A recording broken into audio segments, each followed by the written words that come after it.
A wallet is, again, a technology a lot of people have. We make sure the life cycle and the digital tokens and other things that are in the wallet remain, secure and also interoperable.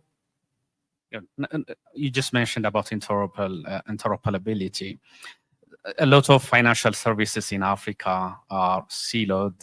Even mobile money wallets, they don't talk to each other. Right now, the industries are slowly creating some sort of interoperability, and Africa is now moving into a single market access through the Continental Free Trade Agreement. But there is a big issue about interoperability. So what does true interoperability look like for you as GD, and how do you make that interoperability happen across the market you're operating in?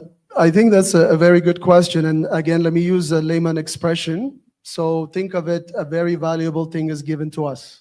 So it could be from the FIDA system, could be from Visa tokenization. Once we receive it and we have custody of this, we make sure that the way we store it is consumed by everyone, regardless of this different rails or styles that they build the wallet. And we have actually a very specific system set up for this, what we call the general, let's say, e-payment translator.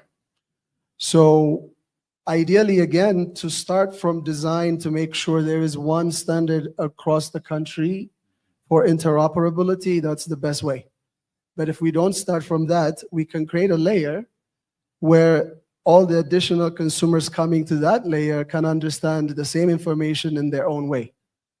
Not the best preferred, but it's doable.